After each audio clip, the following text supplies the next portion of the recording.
Hello everyone, this is Pooja from JMD classes. Welcome all.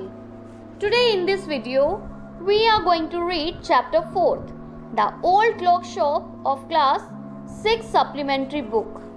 Start करने से पहले हम इसका बैकग्राउंड देख लेते हैं. It's Christmas ewe. ईव होता है एक दिन पहले का टाइम, मीन्स 24 दिसंबर की बात चल रही है. And closing time for shops, और शॉप्स के क्लोज होने का टाइम, बंद होने का time. Ray's old clock shop is still open. एक शॉप अभी भी खुली है. किसकी? रे की ओल्ड क्लॉक शॉप. रे उस शॉप के ऑनर है.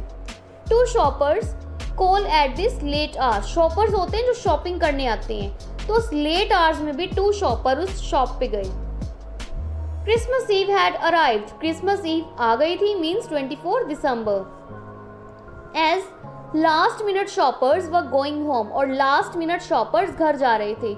लास्ट मिनट शॉपर्स कौन होते हैं? जो शॉप्स क्लोज होने के टाइम पे लास्ट मिनट में शॉपिंग कंप्लीट कर रहे होते हैं और घर जा रहे होते हैं. A thick white sheet of snow lay over Salt Lake City USA. तो हम यहाँ बात कर रहे हैं यूएसए की. यूएसए की सॉल्ट लेक सिटी पूरी तरह से स्नो से कवर हो गई थी. Yet the lights were still burning in the old clock shop. लेकिन लाइट्स अभी भी जल रही थी. किसकी? एक ओल्ड क्लॉक शॉप की. As Ray it's old deaf owner worked on a clock he had sold that day. Ray कौन है? उस शॉप के ऑनर, जो कि ओल्ड मीन्स बूढ़े हैं, और डेफ मीन्स उनको सुनाई नहीं देता. वो एक क्लॉक पे काम कर रहे थे जो उन्होंने उसी दिन बेची थी. Having finished his work, Ray stood up and was on his way to the back room when a cold rush of air from the front door hit the back of his neck. अपना work finish करते हुए, खत्म करते हुए रे खड़े हुए और वो बैक रूम की तरफ जा रहे थे. बैक रूम क्या है? उनकी शॉप के पीछे एक रूम है जिसे बैक रूम कहा गया है. ठीक है, तो उनको जब वो मुड़ते हैं ना बैक रूम में जाने के लिए, तो उनकी बैक नेक पे ठंडी हवा लगती है. जैसे अब विंटर सीजन है, तो विंटर सीजन में जब कोई डोर ओपन करता है तो ऐसे लगता है ना ठंडी हवा एकदम से आ गई. तो उनको भी ऐसे लगता है कि डोर ओपन हुआ है और ठंडी हवा आई है और बैक नेक पे उनकी लगी है. He turn to meet a last minute shopper. वो उस लास्ट मिनट शॉपर से मिलने के लिए मुड़े. But his old wise eyes told him that this was not a shopper. पर उनकी बूढ़ी और समझदार आंखों ने क्या बताया कि ये कोई शॉपर नहीं था, ये शॉपिंग करने नहीं आया.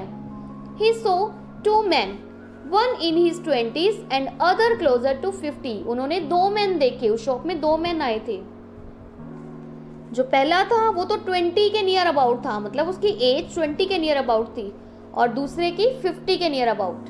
The younger man remained at the door. Younger man जो 20 के नियर अबाउट था वो डोर पे ही खड़ा हो गया. The older man approach the counter with no sign of friendliness in his eyes. और ओल्डर मैन जो 50 के नियर अबाउट था वो काउंटर के पास आया, लेकिन उसकी आंखों में कोई फ्रेंडलीनेस नहीं थी. अब देखो, हम किसी शॉप पे जाते हैं कुछ खरीदने के लिए, तो हम फ्रेंडली होके जाते हैं, उससे अच्छे से बात करते हैं, लेकिन यहाँ ऐसी कोई बात दिख नहीं रही थी. Ray was able to hide his growing fear as he slowly pushed a notepad and a pencil across the counter. अब उनको सुनाई तो देता नहीं था, तो जब भी कोई कस्टमर आता था वो एक नोटपैड और एक पेंसिल आगे कर देते थे, और जो भी उसको चाहिए वो वहाँ पे लिखता था और रे उसको देते थे. ठीक है, तो यहाँ उन्होंने, एक तो उनको डर लग रहा था कि ये कोई शॉपिंग करने नहीं आए हैं, ये तो शॉप को रॉब करने आए हैं, ऐसे लग रहा है. तभी तो एक मैन इनका डोर पे ही खड़ा हो गया. तो रे अपने डर को छुपाते हुए क्या करते हैं, उस नोटपैड को और पेंसिल को काउंटर पे आगे को खिसका देते हैं, ताकि वो मैन वहाँ पे लिख सके कि उसको क्या चाहिए. ही smiled at the unfriendly face. फिर वो उस अनफ्रेंडली फेस पर मुस्कुराए. Then pointed to his ears and shook his head from side to side. फिर उन्होंने अपने ईयर्स पे पॉइंट करा और अपना सिर हिलाया. ऐसे मुंडी हिलाते हैं ना, वैसे हिलाया. A quick look of surprise changed the man's face as he studied the notepad. Then turned and said something to his friend. अब देखो, उन्होंने तो सर हिला के बता दिया. कहने का मीन्स है वो बता रहे हैं कि उनको सुनाई नहीं देता. Quick look of surprise. अब जो मैन का फेस था वो पूरा मतलब शॉक्ड हो गए उस नोटपैड को पढ़ के. क्या लिखा था उस पे? कि मुझे सुनाई नहीं देता, आपको जो भी चाहिए इस नोटपैड पे लिख दो. फिर वो मुड़ा और अपने साथी से, जो कि डोर पे खड़ा था, उसे कुछ कहा, कुछ बात की. Ray used the chance to look closely at the man. Paying attention to the shape of a gun and a restless hand in the man's right coat pocket. अब देखो रे को, जब वो बात कर रहे हैं तो रे को चांस मिल गया, मौका मिल गया उस मैन को क्लोजली देखने का। तो उसने उसकी जो पॉकेट में एक गन थी, गन पे ध्यान दिया, गन की शेप पे ध्यान दिया, और रेस्टलेस हैंड जो कि उसकी कोट की राइट पॉकेट में था। अब रेस्टलेस हैंड क्यों कहा गया है? क्योंकि उसके लिए नई बात लग रही थी। नहीं तो कोई देखो उसके पॉकेट में गन है, तो गन कोई रखता है तो उसको अच्छे से चलानी आती है ना, तो इसके हैंड को देख के ये लग रहा था उसके लिए ये काम नया है। तो फिर क्या होता है? Anger boiled with in him but it was kept down by an inner voice that said be still. Anger boiled, अब जो रे थे, रे को बहुत गुस्सा आया। क्यों? कि मेरे शॉप पे आए हैं और ये रॉब करने आए हैं, इनकी हिम्मत कैसे हुई कि ये रॉब कर रहे हैं, ठीक है। तो उनको बहुत गुस्सा आया, लेकिन उनके अंदर से एक आवाज़ आई, be still. Be still means relax करो, ठीक है, अभी मत कुछ करो, अभी रिलैक्स करो। He wrote on the notepad, may I help you. तो उन्होंने नोटपैड पे लिखा, मे आई हेल्प यू, क्या मैं आपकी हेल्प कर सकता हूँ। For the first time the older man looked directly at Ray and smiled. For the first time, अब ये फर्स्ट टाइम था जब उस पर्सन ने, जो 50 के नियर अबाउट था, उसने डायरेक्टली रे की आंखों में देखा और स्माइल की। A cruel mocking smile. अब स्माइल कैसी थी? क्रूल। क्रूल मीन्स मतलब हार्ड सी स्माइल और मॉकिंग, मजाक उड़ाने वाली। They both understood why he was there, why his friend remained at the door. वो दोनों समझ गए थे कि वो यहाँ पे क्यों था, क्यों उसका फ्रेंड डोर पे खड़ा था। रे को अभी भी ये लग रहा है कि वो रॉब करने आए हैं, तभी उसके पास गन है और उसका एक जो फ्रेंड है वो डोर पे खड़ा है। They looked like men who were down on their luck and were now ready to try something they would later be sorry about. अब उसको वो आदमी कैसे लग रहे हैं कि कुछ ऐसा करने वाले हैं, उनका लक डाउन चल रहा है, मतलब खराब टाइम चल रहा है, और वो कुछ ऐसा करने के लिए तैयार हैं जिनके लिए बाद में उनको सॉरी फील करना पड़ेगा, बाद में पछताना पड़ेगा। Ray knows that his visitors are in need. अब रे को पता लग गया था कि उसके विजिटर्स नीड में है, किसी जरूरत में है, तभी वो उस टाइम शॉप पे आए हैं।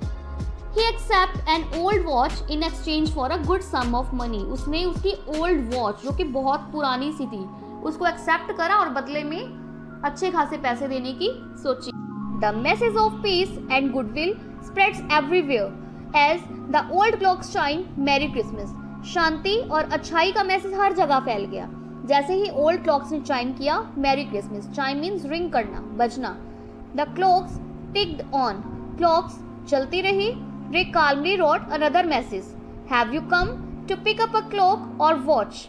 रे ने शांति से एक और मैसेज लिखा कि क्या आप कोई क्लॉक लेने आए हो या watch. Clock means wall clock की बात हो रही है और वॉच मीन्स रिस्ट वॉच जो आप कलाई पे पहनते हो, हैंड में। Then he pointed to the lawn board filled with hanging clocks and pocket watches. फिर उसने एक लॉन बोर्ड की तरफ पॉइंट करा जिसमें कुछ वॉचेस थी, रिस्ट वॉचेस और कुछ क्लॉक्स थी। He was not a pawn broker. वो पॉन ब्रोकर नहीं थे जो किसी चीज के बदले में कुछ पैसे दिया करते थे। But at the same time couldn't say no to the needy people who placed their old watches or clocks before him for anything they could get. और सेम टाइम पे वो किसी नीडी पर्सन को ना नहीं बोलते थे। अगर कोई पुरानी वॉच या क्लॉक लेके आता है और उसके बदले में कुछ पैसे मांगता है तो वो दे देते थे। वो बहुत काइंड हार्टेड थे। He loaned more than he should. Suppose किसी चीज की वर्थ 20 रुपीज है, किसी क्लॉक या वॉच की वर्थ 20 रुपीज है तो उसके बदले 30 रुपीज भी दे देते थे। They would be there when the owners wanted them back at the same price he had paid with no interest. और अगर उस चीज का ओनर उसको वापस लेने आता था तो वो उसको उतने ही पैसों में वापस देते थे बिना किसी इंटरेस्ट के। Then the older man seemed to feel a little easier. फिर ऐसा लगा कि ओल्डर मैन जो 50 के नियर अबाउट था कुछ ईजी फील कर रहा है, रिलैक्स फील कर रहा है। Took out his hand from his pocket and quickly looked at the watch on his wrist. उसने अपना हैंड अपनी पॉकेट से बाहर निकाला और जल्दी से अपनी रिस्ट वॉच की तरफ देखा। वॉच उसने अपने हैंड में डाल रखी थी। How much will you give me for this? तुम इसके बदले में मुझे कितने पैसे दोगे? द मैन रॉट, मैन ने लिखा। रे noticed a little shame in the grey eyes looking at him. रे ने क्या नोटिस करा? लिटिल शेम, थोड़ी शर्म महसूस की उस सामने वाले पर्सन की आंखों में। The watch was nothing special and yet had great powers. Watch इतनी स्पेशल नहीं थी, ना तो कोई अच्छी कंपनी की थी, ना ही कोई स्मार्ट वॉच थी, बट उसमें ग्रेट पावर्स थी। क्या पावर्स थी? It was something to exchange a way out of a bad situation. ये किसी चीज को एक्सचेंज कर सकती थी, सिचुएशन को बदल सकती थी, बैड सिचुएशन को गुड सिचुएशन में चेंज कर सकती थी। Knowing that great need had brought the man to his shop in the first place. अब रे समझ गए थे, जानते थे कि कोई बहुत ही बड़ी जरूरत रही होगी जो ये मैन इस शॉप में आया है। रे asked how much do you need for it. रे ने क्या कहा कि तुम्हें इसके बदले में कितने पैसे चाहिए। The reply came back on the note pad, what ever its worth. और रिप्लाई कहाँ पे आया? नोट पैड पे। उस पर्सन ने क्या लिखा कि जितनी इसकी कीमत है। Ray reached into his cash box, pulled out a $50 note and passed it into the man's hand. Ray ने अपना कैश बॉक्स खोला, उसमें से $50 का नोट निकाला और उस पर्सन को दे दिया। As they shook hands, Ray looked into the man's eyes. They seemed to say thank you. जैसे ही वो उसको नोट दे रहा था ना, तो ऐसे लग रहा था उसकी आंखें क्या कहने की कोशिश कर रही हैं? Thank you. They both knew the watch wasn't worth that much. अब दोनों को पता था कि वॉच की कीमत इतनी नहीं थी, $50 नहीं थी, बट उस पर्सन की जरूरत जरूर इतनी थी। Before turning to leave, the man wrote. अब वो जैसे जाने के लिए मुड़ रहा था ना, तो मुड़ने से पहले उस मैन ने लिखा I will be back to pick it up as soon as I can. Merry Christmas. क्या लिखा उसने? कि जितनी जल्दी हो सकेगा मैं इसको वापस लेने आ जाऊंगा। Merry Christmas. The little story ended on the half hour with the clocks striking all together. Little story half an hour में खत्म हो गई with the clock striking all together. किसके साथ? जो क्लॉक्स थी वो एक साथ बज गई। ठीक है, 12 बज गए थे और क्लॉक्स एक साथ बज गई थी, जैसे कि उसे कॉन्ग्रेचुलेट कर रही हैं कि वो इतनी बैड सिचुएशन से बाहर निकला। The timepieces which had been looking on silently all the while. Timepieces जो कि चुप करके साइलेंटली वो हर चीज देख रही थी, नोटिस कर रही थी। Rang out the time with such feelings that even Ray thought he could hear them. वो एक साथ बजी और इस फीलिंग के साथ, जैसे वो कॉन्ग्रेचुलेट कर रही है, और इवन जो रे था जिसको सुनाई नहीं देता था वो भी उसको सुन सका। Their sweet musical message was filled with hope. उनका स्वीट और जो म्यूजिकल मैसेज था वो ऐसे लग रहा था कि एक नई आशा लेकर आया है, होप लेकर आया है। Okay, The timeless message of peace on earth, goodwill towards all was felt by the three men who stood in the old clock shop. और ये जो टाइमलेस मैसेज था, पीस ऑन द अर्थ, अर्थ पे piece, शांति, और goodwill towards all means हर किसी की भलाई करनी, ये तीनों पर्सन्स ने फील किया। तीनों कौन थे? दो तो जो आए थे और वन जो था वो रे था। ओके, तो हमने क्या सीखा इस स्टोरी से? कि हर कोई बुरा नहीं होता। अगर हम कुछ अच्छाई करते हैं तो हो सकता है हम सामने वाले पर्सन को भी चेंज कर दें। जैसे कि ये पर्सन ऐसे लग रहा था कि रॉब करने आया है, इसके पास गन भी थी, बट एक्चुअली जब रे ने कुछ अच्छाई दिखाई, कुछ काइंडनेस दिखाई, तो वो पर्सन भी चेंज हो गया। ठीक है, तो सिचुएशन बुरी हो सकती है लेकिन पर्सन बुरा नहीं हो सकता। कोई सिचुएशन ही है जो उस पर्सन को अच्छे से बुरा बना सकती है। Clear? Hope you all understood and like it. कोई भी डाउट है feel free to ask in the comment section. Video को लाइक करें, अपने फ्रेंड्स के साथ शेयर करें, और अगर आप चैनल पे नए हैं then please subscribe to my channel and press on bell icon. तो मिलते हैं नेक्स्ट वीडियो में सॉल्यूशंस के साथ। Till then stay connected, keep learning. Thank you guys.